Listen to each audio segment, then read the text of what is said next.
We got him in? We're live. Yep. All right. Let's go ahead and kick off this city council meeting. Tonight is July 16th, 2024, and we're down in the mill live online on YouTube, where this meeting will be published later on. So with that, I would ask all to rise for the Pledge of Allegiance. Pledge allegiance to the flag of the United States of America and to the republic which stands one nation under God, liberty and justice. All right, great. Can we get a roll call? Councilmember Tagent, Present. Councilmember Donahue. We're working to get him online. Okay. Councilmember Jorstad. Councilmember Daughtry. Present. Councilmember Peter Shagan. Present. Councilmember Shipman. Present. Councilmember Ewing. Present. Okay, great. Do we have Ryan on yet?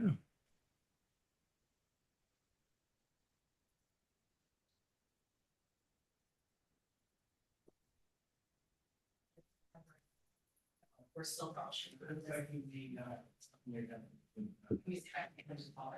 Yeah, okay, we're troubleshooting him. Can I get a motion to excuse Councilmember Jorstad? So moved. Second. Any discussion? Hearing none, all those in favor? Aye. Any opposed? And can I get an approval of the agenda, please? Move to approve the agenda as submitted. Second.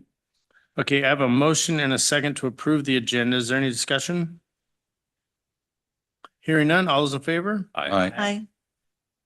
And any opposed? Aye. Gary, I'm thinking you're an aye for an approval on the agenda? Yes, that's correct. I was a little fast for you, sorry. Okay, and with that, I'd say we got a pretty packed agenda. So if you are speaking tonight, I would ask that you be laser focused in your speaking and get to the point so that we can get out here at a reasonable hour. So with that, let's go to, we don't have any guest business. Do we have any citizens comments online, Caitlin? For anyone in the online waiting room, if you'd like to speak to council, please raise your digital hand and I'll bring you in.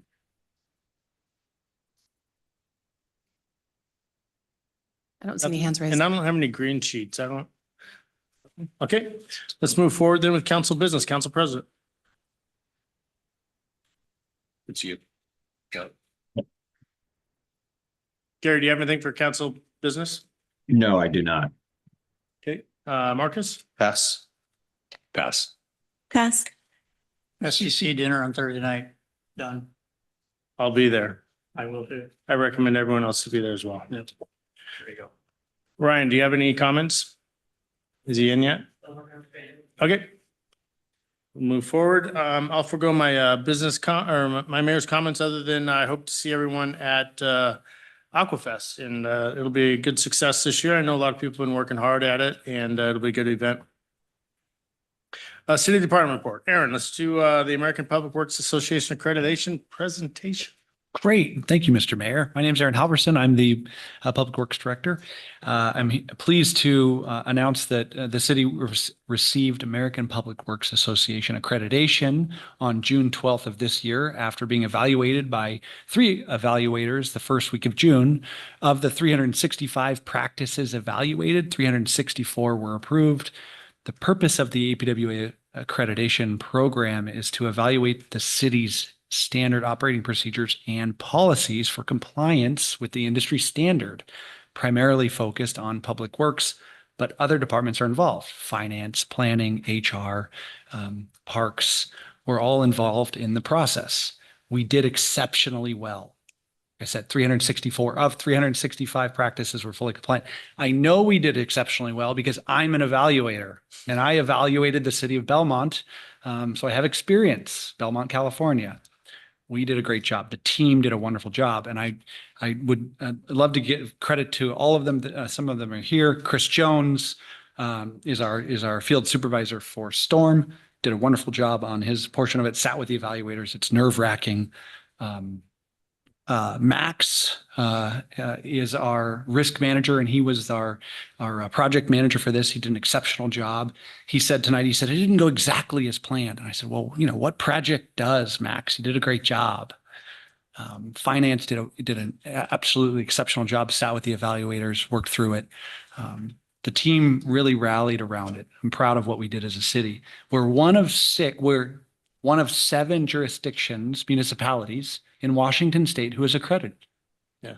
Other municipalities include City of Shoreline, Bellevue, larger cities. So we really got out ahead, and I'm proud of what we did.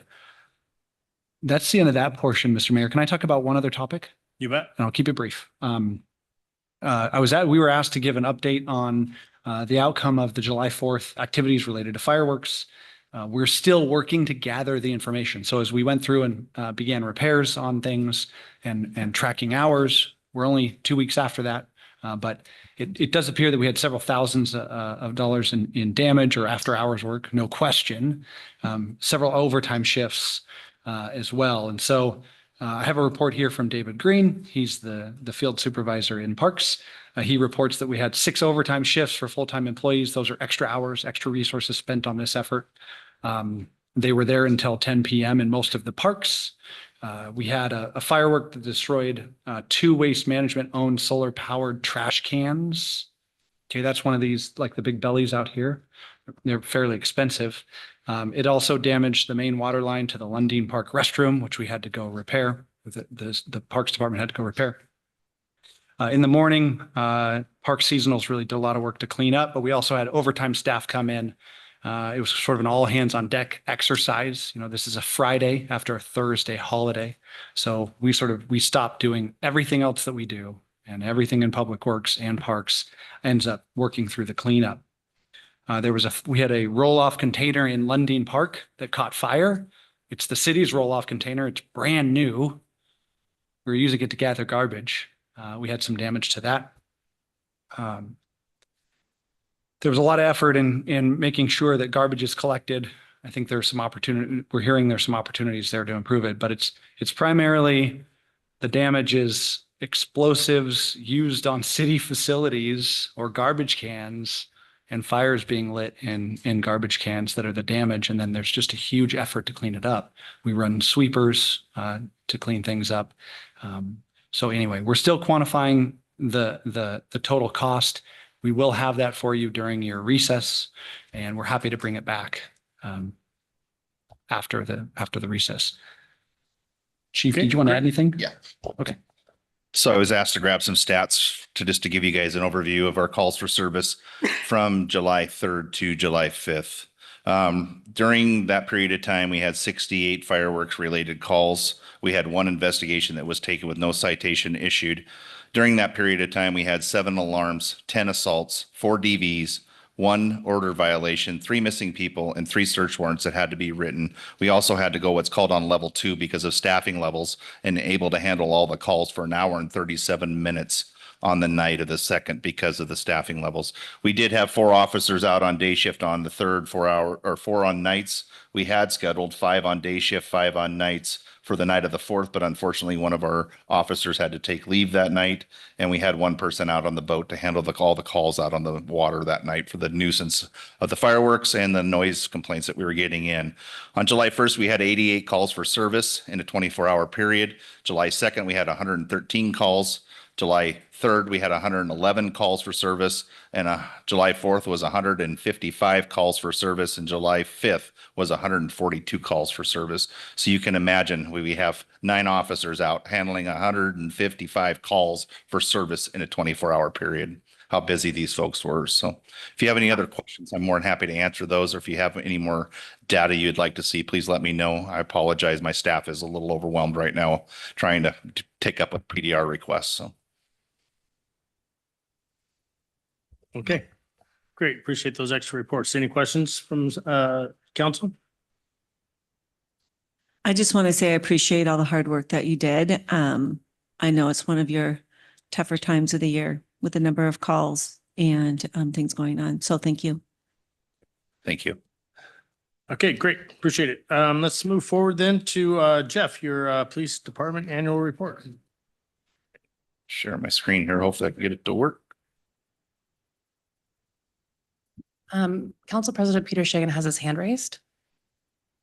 Oh, Gary, did you have a comment? Yeah, just a brief comment. I was just curious, Chief Bezos indicated it's between July 3rd and July 5th. I'm just curious as to what, I'm assuming there were confrontations between neighbors that took place. I'm just curious as to, is that an escalation of assaults during that time frame, or is that kind of a normal number? And that would be about a normal number for us. For those dates of July 3rd to July 5th? Yeah, even on a normal weekend, we have about that many assaults that get called in. Okay, great. All right, thank you. You're welcome. Any more questions? All right, I'll start off with our 2023 annual report. I know I'm on a kind of a time crunch here, but I wanted to recognize our department for the outstanding work they had performed in 2023. We are on call 24/7, 365.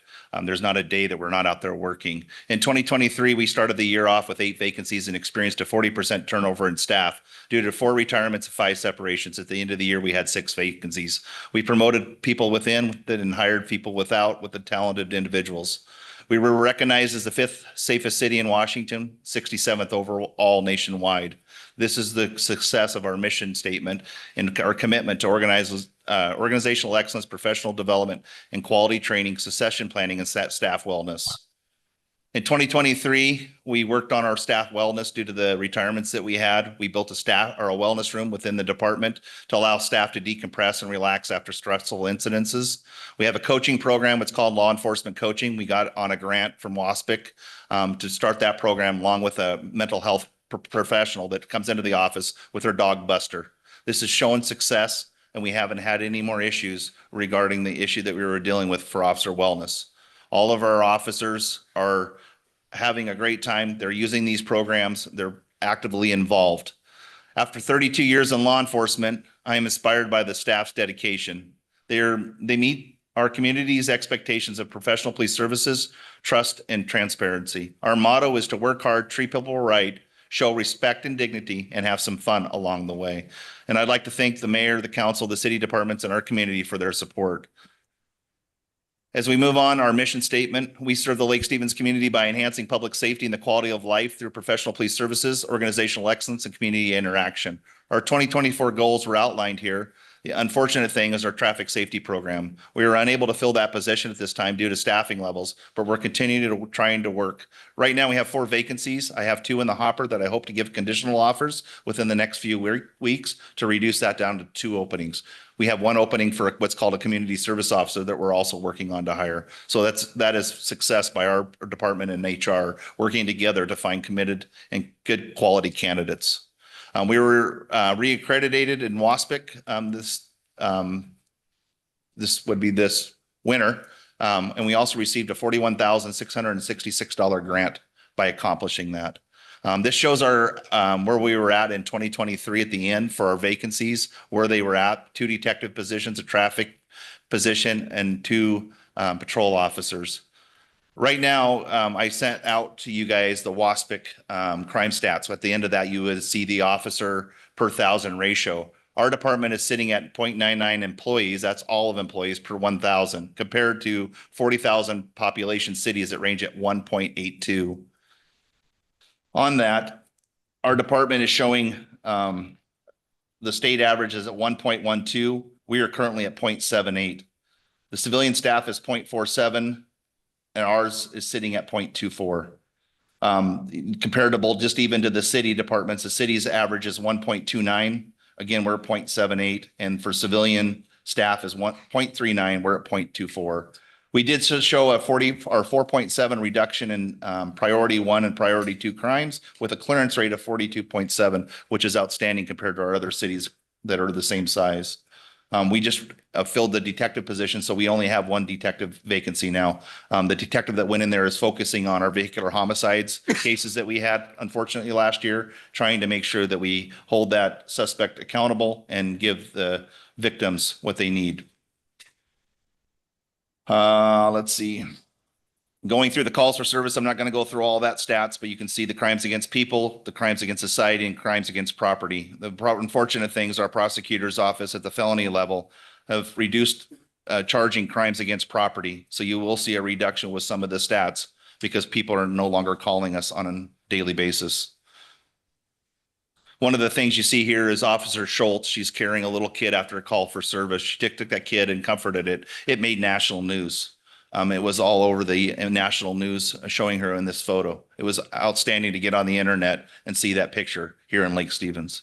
In 2023, we responded to 22,727 incidences, and 62% of those came from 911. The other 38 were officer-initiated calls for service, or self-initiated calls.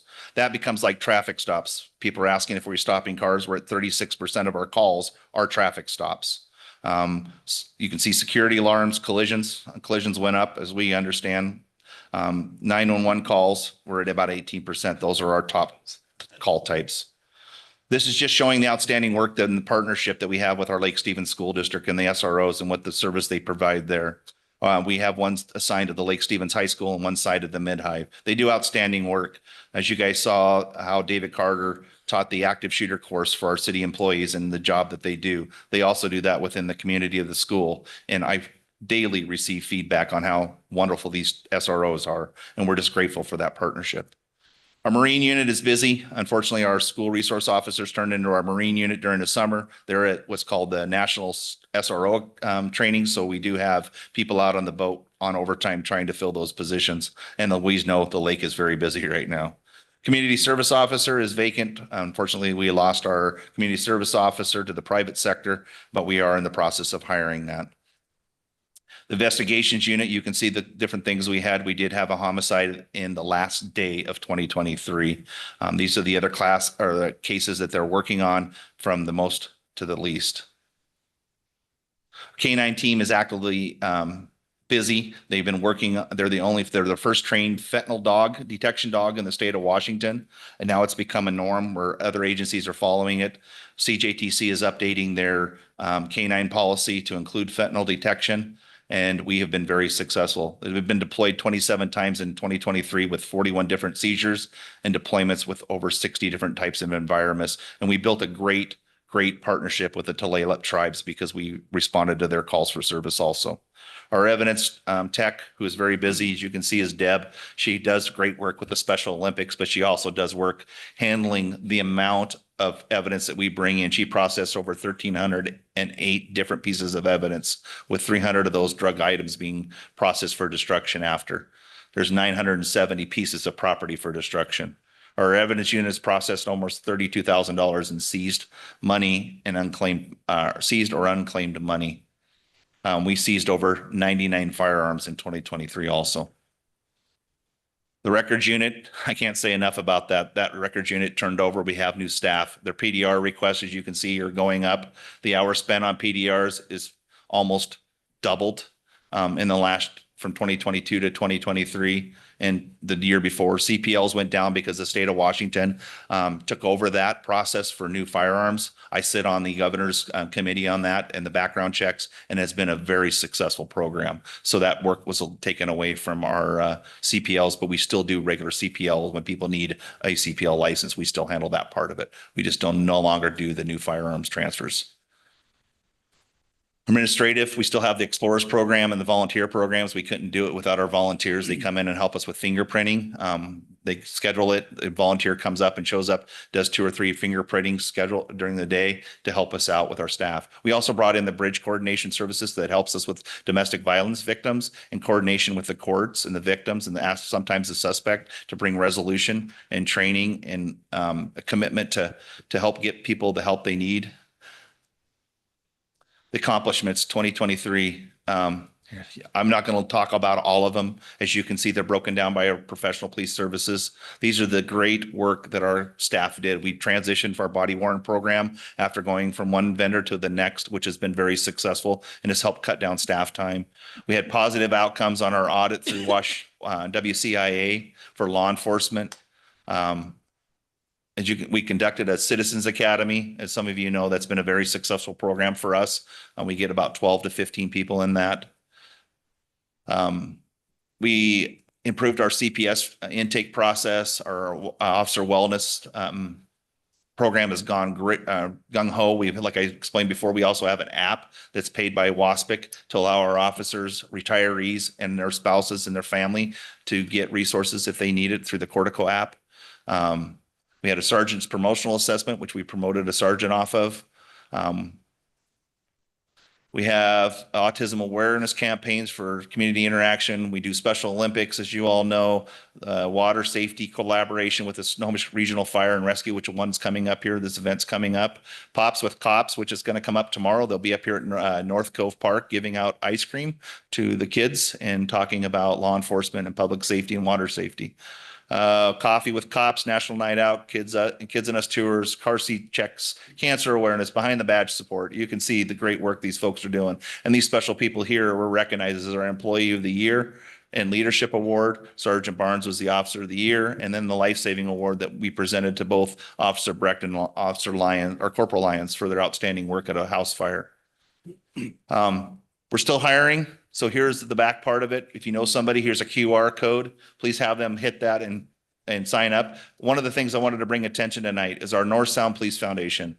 I worked the past year and a half trying to come up with a foundation for law enforcement and partner with somebody that had a foundation established as a 501c3 nonprofit to work and get us donations for the police department to help out with officer wellness, drone programs, anything like that. People can donate. If they hit this QR code, it goes right to the 501c3 and it's allocated for the Lake Stevens Police Department. It'll also help us with the community and doing community events and stuff like that. So if somebody wants to donate, this is now set up. Our board member is Vaughn Rohde, who's a citizen here. He has been elected to the board and sits on the board. And Brian Manis is now called me up and asked me to help, or want us to be a part of this and help us out too. So I'm very excited. If you don't have any further questions, that's all I have. This is going to be posted online on our webpage. It'll also be sent out to the staff tomorrow as their recognition for the great work that they did. So you can always go back to it. One thing I did not mention is our data. So if you want to look at our data, it is now posted online. So if you go under department reports online, you can break down the data for the past 5 years. Great work by IT and Zach down there. He got that all online. He's going to update it for me to kind of match what the county put out and bring it so it's easier to see, but that'll be updated here probably in the next month. But there's a lot of data on there. There's collision data, fatal data, crime stat data. It's all available to the public out there. Great job, Chief, to your staff, yourself, and to all the officers out there. This is great. Thank you. Once again, I'd also like to thank you and all your staff, the entire department. You should all be proud. Thank you.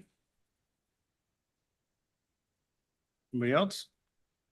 Yeah, I just, it's just really impressive to see when a council and the mayor and our police and the staff have like a vision of community safety. And I think, when you think about the people just in my little circle that have been directly impacted by our law enforcement, and their kindness and compassion and competency, I mean, it's really staggering to think of, the shift work that they're doing, their own personal stresses that they're going through, their own challenges, and yet they're able to respond in such a like remarkably professional manner in an environment that's so hostile to law enforcement. I mean, I feel fortunate to live in a city that supports overwhelmingly our first responders and our police. And I think that's reflected in the statistics that we see. So thank you and to your staff for great work. I appreciate that. Thank you. Gary. Yes, I just want to congratulate Chief Bezos and his officers and staff there. We've certainly had challenges over the last few years, and we've come through those challenges. When we talk about we might only have 2 vacancies, it's like, holy cow, that's that's great news. And so I just I feel really proud to be a part of Lake Stevens, and we have a great police department, and I just we need to recognize that. So thank you very much, Chief. Thank you. I appreciate it. And I echo everybody's comments. There's We've been working on the police department and public works and several of our departments for many, many years. And I'm really proud of the entire city, and I'm especially proud of the police department. Thank you. I appreciate that. Yeah, I as well. And, in talking with my fellow mayors and across the state, I think that a lot of the sentiment that we had against law enforcement over last 2, 3, 4 years is starting to dissipate. And I think we're starting to see the numbers come up a little bit, and just the support for law enforcement is getting greater. I think we're getting that pendulum to start to go the other way, which is good. Thank you. I just wanted to add it too. I forgot about the update of the Northwest Regional Academy. I was supposed to be on vacation in Oregon the first week of July, and I spent most of the week advocating and doing a grassroots effort to continue the continued contract for Northwest Regional Academy. We were so successful that the governor's office got involved with Department of Enterprise Services and CJTC, and hopefully by this end of this week, we'll have a contract signed, and we will be doing a ribbon cutting in about 2 weeks for the Northwest Regional Academy, which will bring our academy here locally, have our instructors helping out and getting our people trained, which is a huge success both in Pasco right now and down in Vancouver. And they're trying to open another one in Spokane, where we do have an officer right now that's graduating in September, and then out in Kitsap County, hopefully. So this is a very big success. We almost lost that contract. We would have had to start all over trying to find a new place, but people got involved, people were communicating, and that's where we appreciate you folks. When you guys get involved, help us communicate, help us bring people together to do this. This shows the success we can do here. Thank you.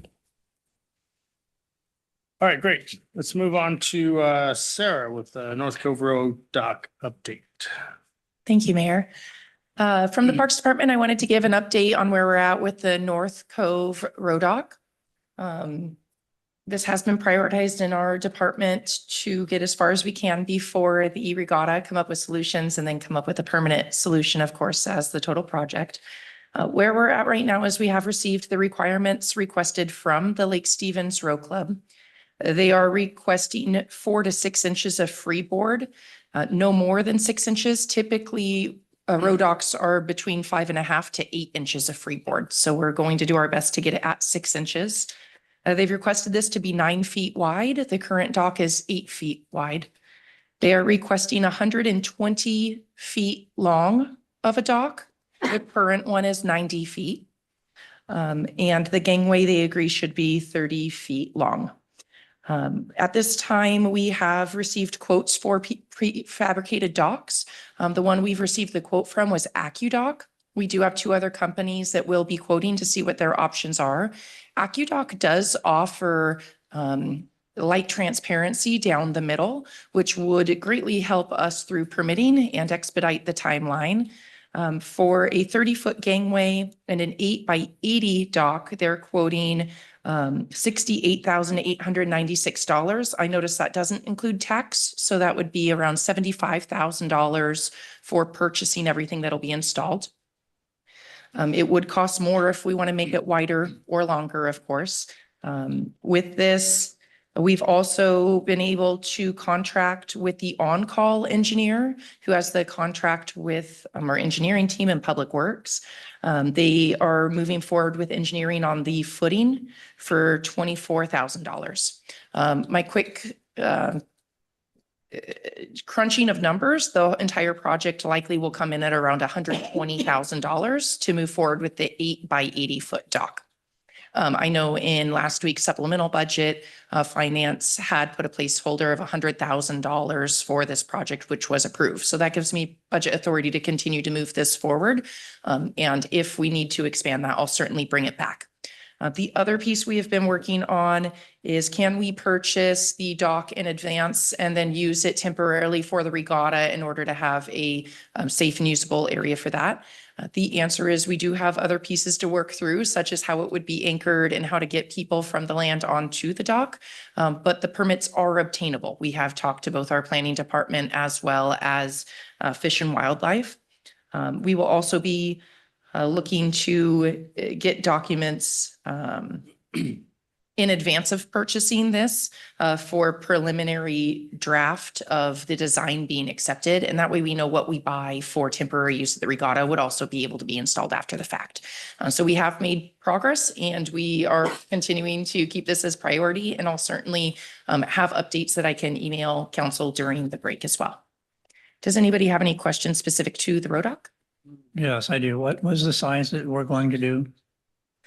We currently were quoted at an 8 by 80-foot dock with a 30-foot gangway, And they're requesting what?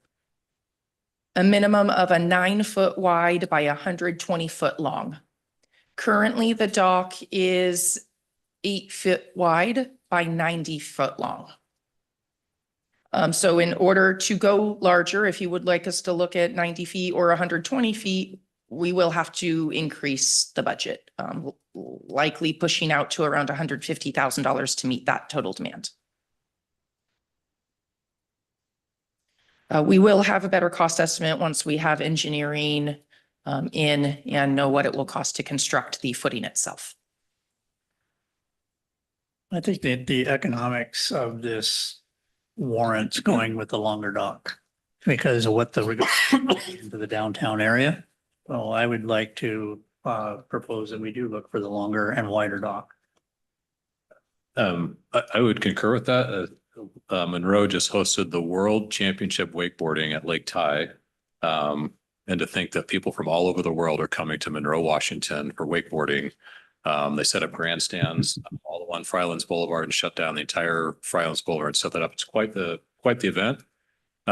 We've got a beautiful lake and we've got awesome rowing teams, including our own Lake Stevens rowing event there. I don't see any reason why we couldn't parlay that, all the synergies we have and make something special for our community. We can certainly get additional quotes. So we have quotes for the 120-foot dock. I would like to get additional quotes on that to see what it looks like. Gary? Yes, sir. I appreciate your work on this. Is the 120 grand the city's cost?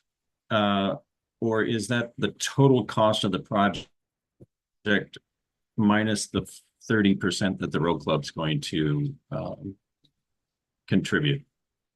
That was a total project cost. So $120,000, 33% of that would be just shy of $40,000. And so 120,000 minus the 40,000 would be 80,000 out of our pocket. So the cost to the city is about 80. So I guess I would concur with the other council members that I think we need to push forward with the larger dock. And what I can do is once we have the quote, I can contact Lake Stevens Road Club now to let them know what that 33% is looking like cost wise. And then I can also give them the estimate with the longer dock. I do know at the last meeting, they had requested to look at that cost share and had addressed the 33%. Sarah, if we're going longer than we currently have, what does that mean for Fish and Wildlife permits? Are they going to be okay with that or not okay with that? It will have more on water coverage, which could lead to additional mitigation that is required by the city. Mitigation could look like required planting within 10 foot of the water line. That posed an issue over at Davies. It could also look like other mitigation. One of the things they mentioned was removing old artifacts from the lake, just things that have degraded and are sitting down there. But they do like to see the plantings and that's usually required. Okay. And if we consulted with the Lake Stevens Rowing Club for their thoughts on the different size options. We simply asked them what size they would like to see and they responded with a 9 foot wide, Okay, so. 120 long. Okay, Correct. We haven't had any other meetings because that was just about 2 weeks ago. thank you. Correct. So what's your next step with as far as permitting? As soon as. Still any possibility of getting this done this year? I do know that there's a minimum of a 30-day public comment period. Our biggest barrier right now, our next roadblock is going to be obtaining engineering. If we didn't sign the contract today, it will be signed tomorrow to move forward with the on-call engineer, as mentioned. He has capacity and can immediately start designing it. So that's great news. We just are not able to apply for the permit until we have that engineered footing in hand. And then not start the 30 days until then. Correct. But we will continue to work towards temporary options to ensure the regatta is successful regardless of the permanent solution. If there are no other questions or comments on RODOC, I do have one other topic I would like to bring up under department report today. Good. I wanted to bring up the topic of our budget approval to move forward with hiring a 1 FTE and start the park ranger program for this year, 2024. Since we were approved back in November with budget, we have been unable to hire the park ranger at this time. That comes with a series of setbacks. Developing a new program and a new position can certainly have a lot of different steps that have to take place. Right now, we do have a demand to bargain with the police guild, and working through that process could take several weeks or months, depending on availability with meeting times. Due to that, I wanted to get a consensus from the council and ask that the Parks Department is able to fill that approved position of 1.0 FTE with a crew worker, with a maintenance worker in the Parks Department, which will allow us to keep up with the demands of the parks, clean restrooms, mow the grass. We are falling behind drastically with our required maintenance, and our parks are busier than ever. What I would do then is going into the 2025 budget year, instead of asking for an additional maintenance worker at that time, which will be needed to increase an FTE due to the completion of the capital project over at Frontier Heights, as well as the West Lake Park and the trail that will be going up through Marysville, that first leg of Bayview. I would instead in 2025 be requesting that back as a park ranger. And so essentially I would just be flip-flopping the two positions and buying about 5 months of time while immediately being able to get help for the Parks Department in order to take care of our parks. So I'm not looking for a vote today, but it would be a consensus to move forward. And then I know finance would be bringing back our total org chart in the future to show the changes. I think you should move forward. Thank you. Just move forward. I Can, agree. can we not approve that tonight? We had a special meeting notice and that encompassed all of our action, and this was not on that. So Okay. Yeah. But. Okay. Okay. With a consensus, we do have a current maintenance worker position that just closed for recruitment on yesterday. And so we have a large amount of applicants, and I believe we would be able to easily choose 2 people from the pool instead of 1 for the maintenance worker position. Wait a minute, I got a question. Why can't we do this? It doesn't affect the budget, right? We're not increasing the budget for this position. Is that correct? It would not be an increased budget, but we're not able to vote on the topic since it wasn't a topic listed on the special meeting notice agenda.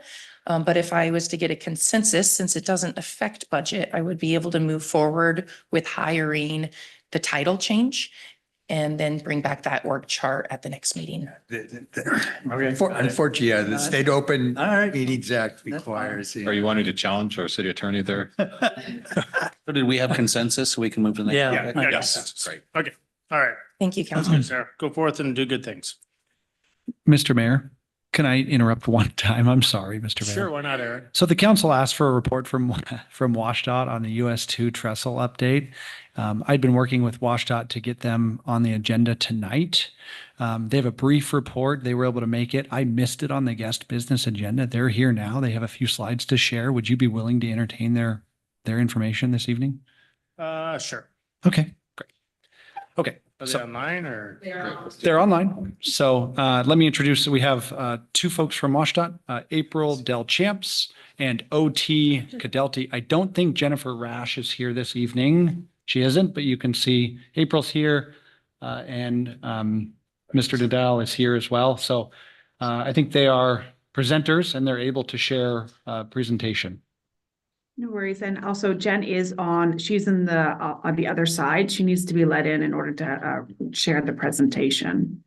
I'm that- bringing her in now. I didn't see WashDOT in her, so I hadn't brought her in yet. Is that a picture of our new trestle? Hopefully, if you guys want to pay for it, yeah.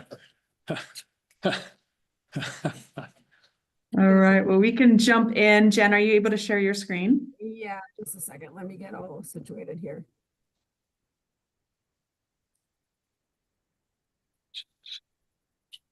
Okay. Everybody see that all right? Yes. Okay. So I'm presenting the first two slides. My name is Chango Delay. I'm actually OT's supervisor. So I will present these first two slides. And again, it's good to see the City of Lake Stevens Council. Again, I was the project engineer for State Route 9204 project. So always great to help out the City of Lake Stevens. So this briefing is for the council. It's the US 2 trestle capacity improvements and westbound trestle replacement PEL study. PEL means paper will tell you. There's so many acronyms at WashDOT. So and April Delchamp is the WashDOT Planning Manager, Management of Mobility Division. Next slide, please. Thank you. What we'll cover tonight is the background on this study, the study process and schedule, the recent activities, the purpose and need development, and community engagement.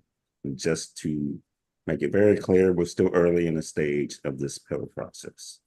So thank you, and go ahead, April. All right, so I'll jump in. So one of the things I do want to just acknowledge is that we've been studying this a very long time.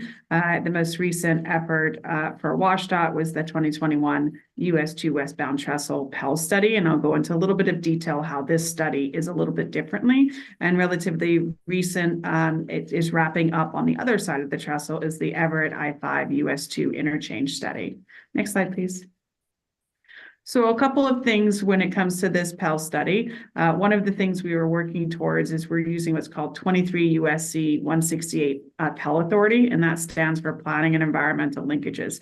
The really big piece of this is by using this authority, we're able to very quickly move into NEPA and to more quickly deliver improvements for the US 2 trestle.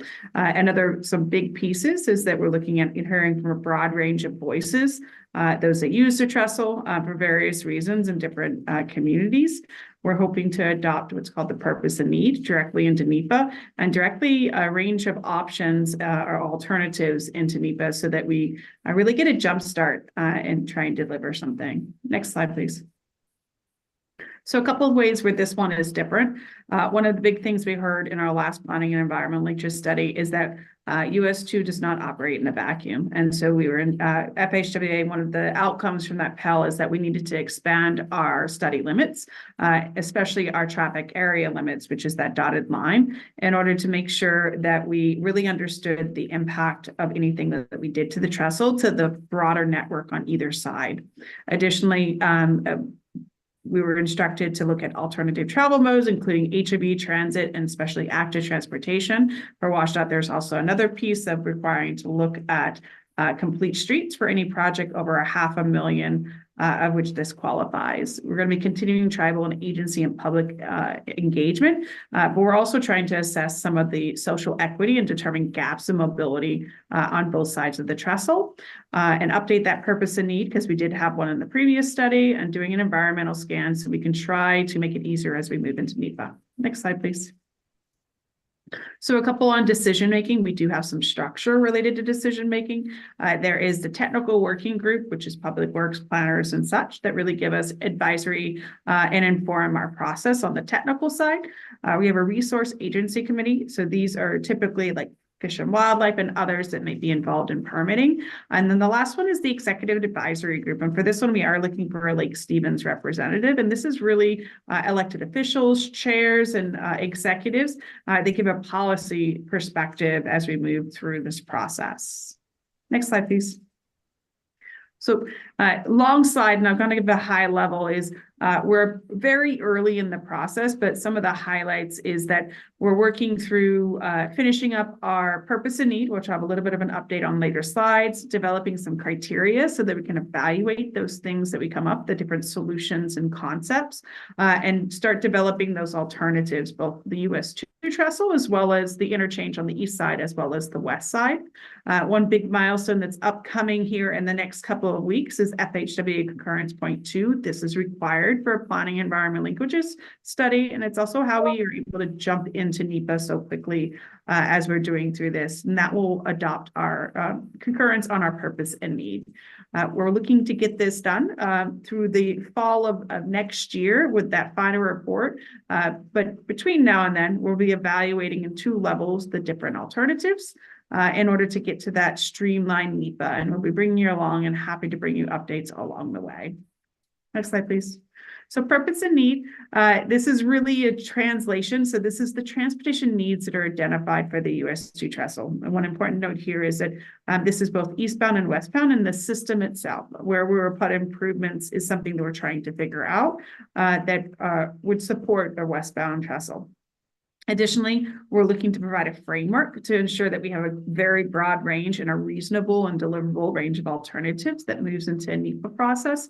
And we have to make sure that we're doing this in a very strategic, and we're documenting in order to be able to get into NEPA the way we were intending. Next slide.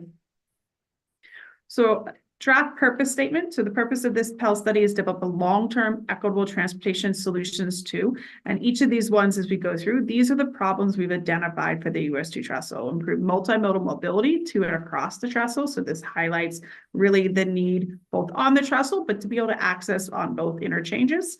Improved safety to and across the US 2 trestle. And the third one is address resiliency of the westbound trestle. Next slide. So there is a lot on this slide, but really is kind of highlighting the different needs. There's vehicle, and this is what we think of as typically single occupancy vehicles. And there's, as what you might imagine, a lot of bottlenecks, both on the east side and the west side of the trestle, depending on the commute times. Freight, as well as HOV and transit is stuck in that same bottleneck, in that same congestion, since there is not dedicated facilities for transit and HOV. And then the last one is active transportation. There is some facilities on the eastbound as well as on 20th, but there is not dedicated facilities, and complete streets is a really important piece here. This was a legislation that was passed that directed WashDOT to assess complete streets at what's called a level of traffic stress 2. And what that really means is safe and comfortable facilities for lots of ages and abilities on every investment and every project that's over $500,000. But this one is very far above that mark. Next slide, please. Additionally, safety is this piece. There is crash history here, both on the trestle as well within that study area I highlighted earlier. One of the important things for WashDOT as we're moving forward is to work towards target 0 in order to decrease and reach 0 fatal and serious crashes in the future. Next slide. And then last is resiliency. This is a very bright map. We had a lot of listening sessions, and we've heard a lot about just the lack of alternate routes. But there's a lot of things that are also at play related to resiliency of routes related to seismic on the westbound, asset management. So really the need to replace or improve that westbound. Some climate and natural hazard resilience related to things like log jams at the EV slough. And then operational and just really the need to start looking at that. Next slide, please. All right, so we've done a ton of community engagement already. We just closed up a community engagement for an online open house. We had a very great success, and I'll share a little bit of those numbers. And what we did for that is we really heard from the community in order to update our purpose and need. Additionally, we had 15 listening sessions. It was really important that we hear from both those communities and service providers on the east and the west side of the trestle. And we really did lean into that. And we heard a lot of things related to different needs and really the wide impact and need for the US trestle for lots of different types of travel. And we saw that again in our survey responses. Next slide. So we had an amazing turnout for the survey, and I want to thank all of the effort from Lake Stevens. As you can see from the numbers, a lot of Lake Stevens residents and businesses and those really did participate in this and wanted to see improvements. We had nearly 4,000 survey responses. Much of these were almost completely filled out, which is not common as we're working through. A lot of times that we have only halfway responses, so responding to like half the questions. Next slide, please. So a little bit of demographics. I think this is no surprise, mostly tribe by personal vehicle. We did have quite a double-digit reported disability, which matches the data that we have pulled and available from the census. And about 48% of the household incomes over 100,000 and 27% below. Next slide. So one of the things that I think is important and we wanted to understand is how the US2 trestle plays into daily life and what the importance is. One of the things I think I was a little shocked to see was that commute is number 4 on the reason that the trestle is being used. It's really important, and we heard this in our listening sessions, for travel, for shopping, for errands, for accessing medical, for recreational and visiting friends and family. It really is essential to many, many parts of the lives of those that depend on it. Next slide, please. So as you might be not be surprised, we did ask a tolling question. As part of this, we are going to be looking at tolling as a financing option. That is something that we're going to need to do. And the numbers kind of show that there is strong opposition as well as some opposition to the trestle, and about 25% either support or don't know. We have a lot of details on kind of like the information when we get comments to understand the type of opposition and why. Next slide, please.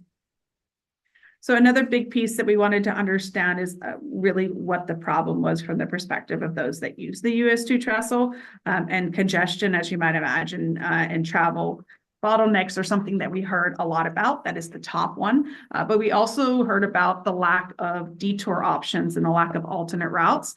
We heard a lot about safety concerns, including both as a driver, but also just the lack of shoulders. We also heard some about walking and biking and the lack of dedicated transit and carpool facilities, and then kind of going down the list. Next slide.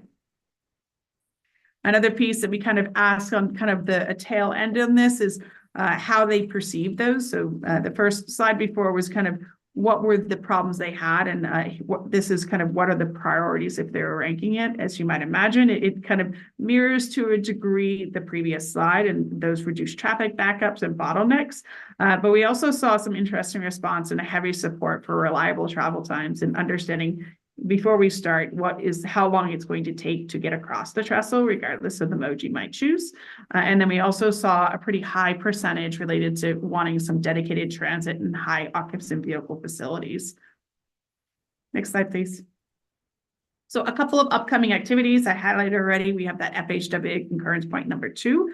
As we get to that concurrence point, everything is posted on our website, which I'm happy to share the website link. We're working to make sure we get updates on there in a timely manner for each step of the way so that the public as well as other interested parties are able to follow along. The study team is busy in the background developing an analysis framework and screening criteria. This is really how are we going to be making decisions? And then what are the different data that we're going to be using to screen and understand the benefit of each of the different alternatives? We also have a second technical working group meeting that is being planned for September, and a next executive advisory group would be in October and November. And again, we are looking for a representative from Lake Stevens on this one. And I do believe that is oh, no, never mind. I forgot about this one. So the other piece is kind of walking through. So we have evaluation metrics, and we're going through a process where we are looking at a very large, broad range of alternatives. And we'll go through a process where we go pre-screening to understand if any of them are not constructible, and looking at that. It's important that all alternatives, as we develop them, meet that purpose and need that I shared earlier. And then a level 1 screening is going to look at concepts. So this looks at things at the interchange on either end, as well as the trestle. And level 2, which tends to be much more quantitative and data-driven, we'll look at a system-preferred alternative that brings what's options that look like on the east side of the trestle, the west side, as well as on the trestle itself, before we kind of push that broad range of alternatives that are feasible into the NEPA process. All right, and this is all of our contact information, and I'm always happy to meet and share information and answer any questions. And hopefully I went too fast enough, so if there is questions, me and Shango can answer them. April, this is Councilmember Daughtry. You can put me down for the EAG. Okay, gotcha. Thank you so much. Any questions for April? Any thoughts? Steve, do you want to be on the EAG? I would like to be considered for that as well. Okay. How many people can we have on the EAG, April? Jen will help me here, but typically we have a primary and an alternate just to make sure that at all times you have coverage so that you're able to participate. And we can have we can have multiple alternatives. It's up to you. Okay. Yeah. Any comments for April? If not, I have a couple. Hey, April, I think it's really important that as we look at this project and as we look at vetting out what the east side looks like, that we really take a look at not only the east side interchange, but looking all the way up 204 to the recent improvements of the 9204 project. If we just work on the interchange and we forget about 204 all the way to 9, we're going to miss some great opportunities for traffic quieting, traffic safety issues that are along that road, and as well as that multimodal connection to the trestle. If we build multimodal on the trestle, but we can't get to the trestle, that doesn't make sense. So we really, I think, need to add to this scope, making sure that we look at 204 all the way from the interchange all the way up to 9 and make sure that while we're there, let's fix the issues of 204. So I think, great, Jen, you read my mind. So this dotted line here is what's called our preliminary study area. This is also our traffic analysis area. And one of the important pieces of this is we're looking at improvements on the each interchange as well as on the trestle itself. We are assessing kind of like, where does the line? This operates as a system. It's important that we don't create a problem down the line. So we'll be looking all the way up to the 9 interchange. I think one of the great things about it being a planning and being in the early stages is we really are trying to assess a broad range of alternatives that meet that purpose and need. And so I would welcome you to kind of bring feedback of how this kind of relates and start sharing that as we move forward. Yeah, that sounds great, April. Any other comments for April? Hey, I appreciate you all coming in this evening and pulling this out of your hip pocket, give us a little training, and appreciate your work on this, and we'll keep in touch. Thank you so much. Have a great night. Thank you. Okay, now can we move forward, directors? Are we, any other surprises? We're good. Okay. Everyone had a surprise tonight. No more Something surprises. for the agenda.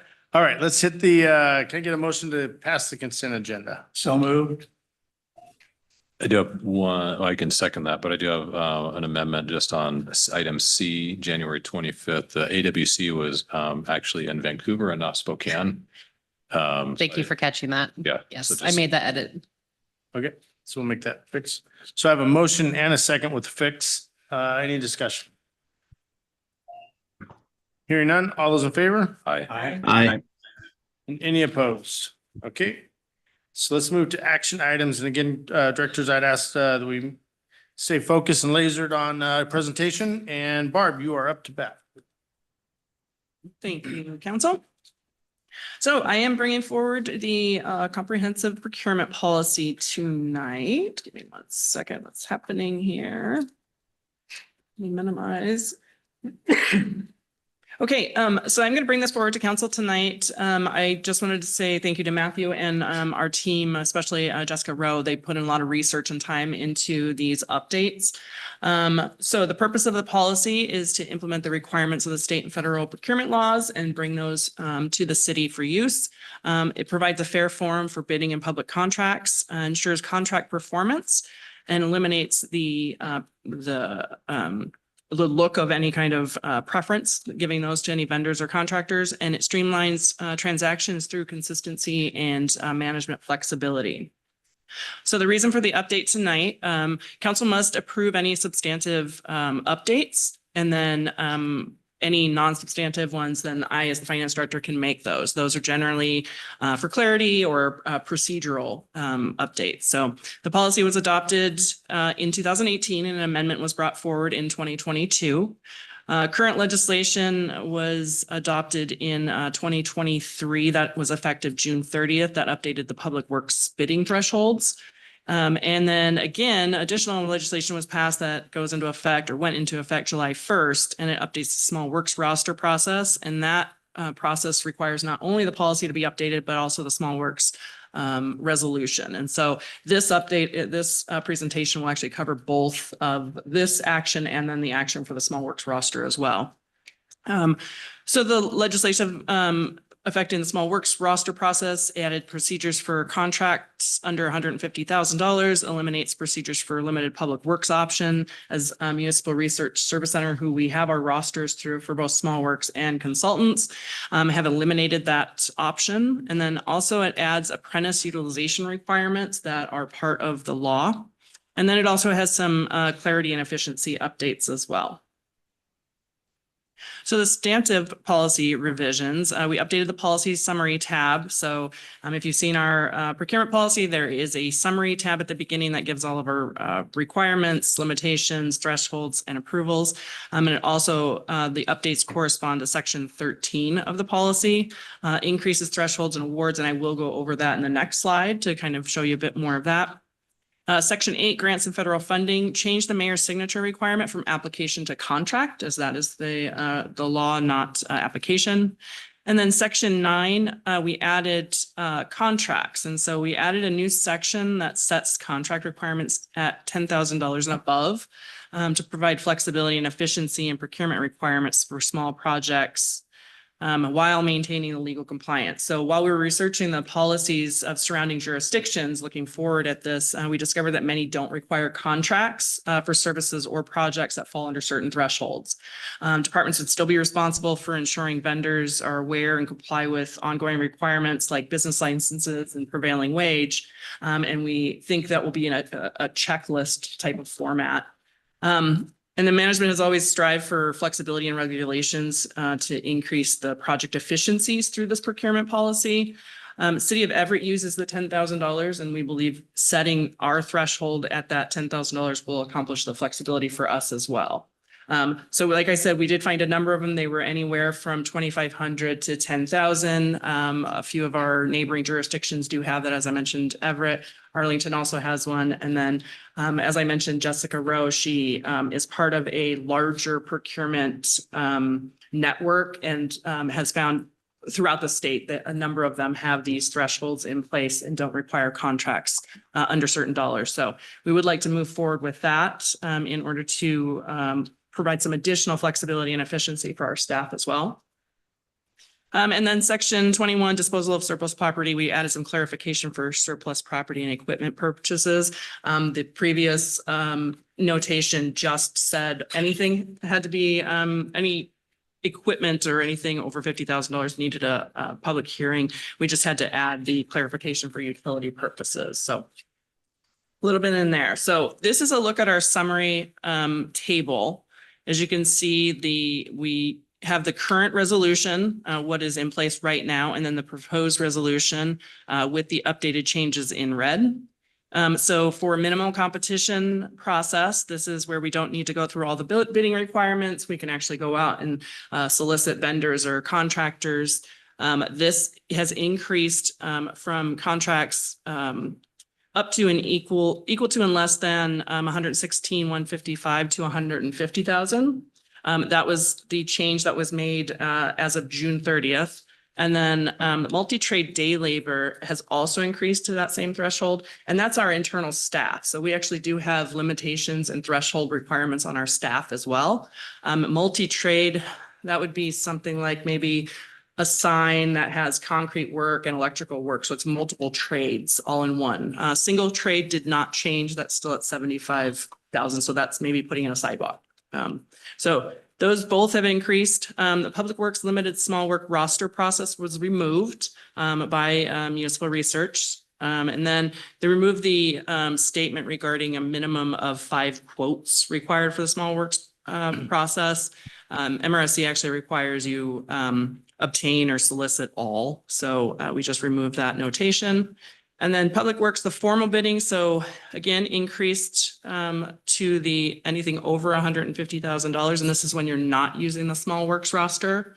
It's a little complex. That's why we have a lot of procedures in here. Anyway, we updated that as well as the award and approval thresholds for the mayor, city administrator, and city council to keep that consistent. Previously, it showed that all of those awards were done by the mayor and city administrator, even though those can be up to $1 million. And so we set that back to the $250,000 to be consistent with the other policy requirements. Some other policy revisions, we updated the policy number to 302. This is our new standard policy format in Power DMS. Remove the prior formatted policy numbers, added page numbers and Roman numerals for easier user experience. Section 10, we added minimum requirements for all vendors to ensure procedural requirements are understood, and that's so that staff knows what they're supposed to do for each contract and each vendor. Section 11, controlled commodities. This is for IT. We just added some language and clarifications in there.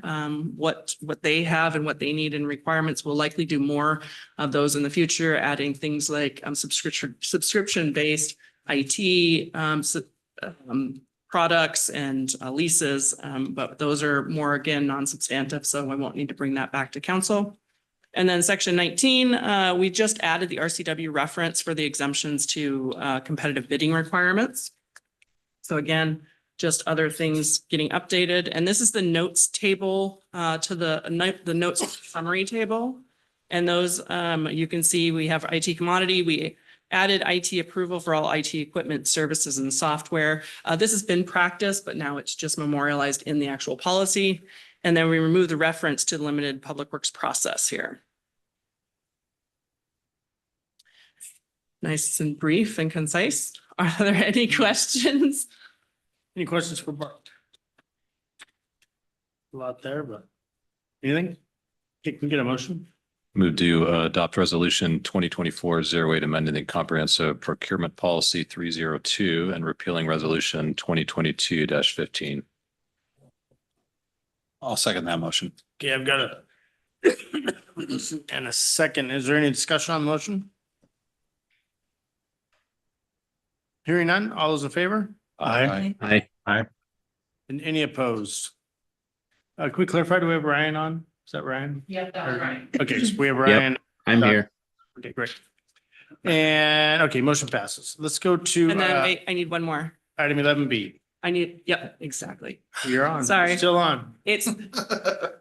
I was just gonna recommend the adoption of that resolution 2024-08 or 09.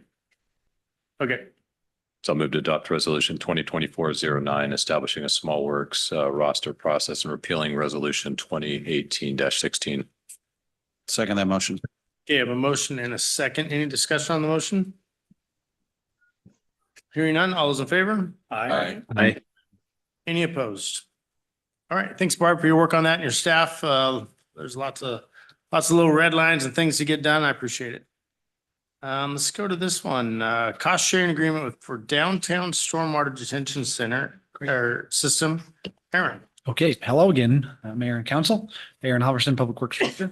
What you have in your packet is a cost sharing agreement for the downtown. It's a regional stormwater facility. We call it the Downtown Stormwater Detention Facility. There are 3 developments that are going to happen. One is a roadway project. It's a roundabout at Main Street and 20th. It has federal funding. That's a standalone project, but it's going to add impervious surface. There's likely going to be a private development. The owner of that, or the soon-to-be owner of that property, is North Cove LLC.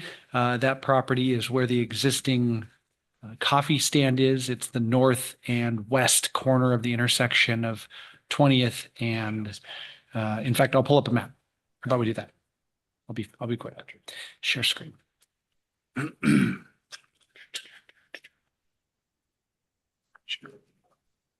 Great. Okay. So again, Let me get to it. Yeah. Okay. Here it is. This is great. Do you guys see what I'm sharing? Great. Okay, so the city has a project. It's in yellow. It's a roundabout and roadway project. Going to add a multimodal path and obviously a roundabout to improve pedestrian connectivity and vehicular connectivity as well. The area in green is going to be redeveloped by a private developer in the future. And then the area in red is partially the right of way, but generally speaking, that area is Station 81, Snohomish Regional Fire and Rescue. They're going to redevelop their Station 81 and replace it. The three projects combined have worked together on a cost sharing agreement. That's what's in your packet now, to share in the design and construction of a stormwater facility on Station 81 property, Snohomish Regional Fire and Rescue property. Unused property, underground vault. It's an advantage to all three of the parties, and it aligns well with our planned project. Like I mentioned before, over the past few months, we've worked really closely with those two parties to negotiate this cost sharing agreement. The cost share for the city, actually each party in that regard, is the percent of the contribution of impervious surface to the stormwater vault. So the city is responsible for 16.2% of the vault. This is a fantastic opportunity for the city. And so we suggest that you authorize the mayor to sign the cost sharing agreement with North Cove LLC and Snohomish Regional Fire and Rescue for design and construction of the regional stormwater facility. Any questions? Yeah, question. I just have a comment. I'm just impressed that we've been able to work with two private or public entities, right? An additional public entity and a private entity to work together for a common good that benefits all three. That's unusual to see two public entities partner with a private partner. I haven't seen that, so I'm grateful that we're able to do that. Yeah, thanks. Councilmember Peter Shagan has his hands up. Gary. Yes, Aaron, could you talk a little bit about timing? I realize it's a cost sharing agreement. That's all great and so forth, but it notes in the agreement that the fire district will start construction in 25 and the likely North Cove project 25. What happens in the event that neither of those two projects start and the city's ready to go? Mm-hmm. I think what happens? I mean, do we hold the recovery contract, front the costs, or, and the same goes for North Cove. Say the city isn't ready to go and the fire district isn't ready to go and North Cove is ready to go. Do they hold a recovery, or how does that process work? Well, there's dispute resolution language in the contract. So if we run into problems with schedule, that's there. But there's also some checks. So if you look at the portion regarding design or construction, it actually takes approval by the parties to advance through those phase gates. And so if we run into a problem, like you mentioned, it could potentially delay the project. Right. I don't think the agreement talks about actual construction. It talks about engineering and design and permitting. No, it covers construction as well. It does. Okay. Didn't see that. Okay. Well, I hope that everybody goes at the same time and so forth. I just, this is a very complicated project, and I want to see it built in a timely manner. And I just hope that we don't have any, hiccups along the road. So I agree. Thank you. Thank you. Any other comments for Aaron? Okay, can we get a motion? So I move to authorize the mayor to sign the cost sharing agreement between Snohomish Regional Fire and Rescue, North Cove LLC, and the city of Lake Stephen for design and construction of a shared stormwater detention system to be located SRFR property north of the intersection of Grade Road and Hartford Road. Second. Okay, motion and a second. Any discussion on the motion? Hearing none, all those in favor? Aye. And any opposed? Okay, great. I appreciate the council on that. It's going to be great to see these projects get going and ability to just clean up that north side of 20th and clean up all that area that we can't walk without hitting a pothole or a car hitting us. It's just going to be a great project for the city and our citizens in that area. So thank you. All right, let's go. Aaron, you are still up, WASDOT maintenance program. Thank you, Mr. Mayor. So in May or June of 2023, I believe it was May of 2023, I brought the maintenance agreement with WashDOT for the SR9 204 roundabouts for the city to maintain the landscaping and various elements of those roundabouts in perpetuity once they're accepted by WashDOT. The current status is they're under maintenance by the contractor for the next 2 years. This maintenance agreement is the same maintenance agreement I brought to you last time. The council asked that we clarify with WashDOT that we could deal with graffiti on the walls or the various elements of the project, some of the retaining walls or other parts of it. WashDOT clarified that they don't see why that's a problem in accordance with this agreement. So my suggestion is rather than negotiate against ourselves with WashDOT and say, we want to do more, I suggest we retain some flexibility. And instead of amending this agreement and taking it back through the Attorney General's office, it's already been approved by them. We go ahead and sign the existing agreement, and I bring to council when you return from recess a policy regarding maintenance of the landscaping and the walls at those intersections and see if that meets the needs of the council. So we ask you to authorize the mayor to sign the maintenance agreement with WashDOT for the SR9, SR204 intersection improvements. Any questions for Aaron? Okay, can we get a motion?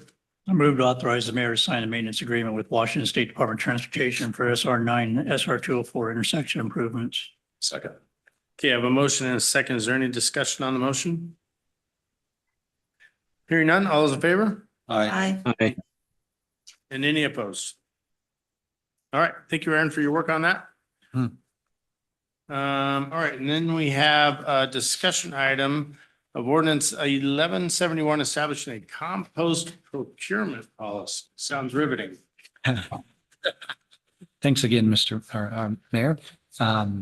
This is a discussion item. There is a recommendation for action. We do not need that tonight, but this is a primer for what will happen when you get back. The Washington State Legislature passed legislation recently that requires municipalities to procure compost as a preferred alternative to other products and use it to the maximum extent feasible in our projects. They added some wonderful language that requires that we track it and report. Nothing like more reporting to the state regarding how we're using compost. So I've been working with our legal counsel on an ordinance that's required by the state law, and it's here now. It's in front of you. There's a policy, there's an ordinance. We're going to bring it back to you and combine the two. But essentially, it's what I described. What are we going to buy? How are we going to use it? Where are we going to procure it? How are we going to track it? And how are we going to report back to Department of Ecology every 2 years to meet this state mandate? So is the state providing money for us since this is an unfunded mandate? Are we getting funding from the state for the additional costs for something we're already doing? They're not. And I should also note that compost is generally more expensive than some alternative products. So they're doubling down, one might say. Is there anything in this, Aaron, that that would require us to increase what we're already doing as far as compost use? Yes, we would have to consider compost our preferred alternative. So absolutely, we would not be able to go down to DeJong's down the road and use a product they have if there's a compost product that is available and reasonably priced within about 10 or 20% of the other product. What if it doesn't fit the usage needed? We could document that. There is an off ramp there as well. Okay. Yeah. Any other questions for Aaron on compost? Somewhere, some in the state, somebody saved their job. Yeah. Yeah, got it. Yeah. So stupid. All right. Somebody thought this was great. Thank you for the brief. That was great. A lot of things going on in the state. All right, let's move forward then. We're going to have an executive session on collective bargaining, RCW 42.3. What? Never mind. I was thinking it was an act item. It's a discussion item. No. RCW 42.30, no action to follow on this. And we're gonna need, how long? 60 minutes? Approximately 15 minutes, Sorry, what? 15 minutes approximately. 15 minutes. So let's call it 7:35. The council will now recess into executive session for collective bargaining under RCW 4230. It is 7:19 PM. They've asked for approximately 15 minutes, no action to follow with a return time of 7:35 PM.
Are we live? We are live. So we're back from executive session. No action to follow. Can I get a motion to adjourn? Second. Any discussion? Hearing none. All those in favor? Aye. Any opposed? Have a great evening.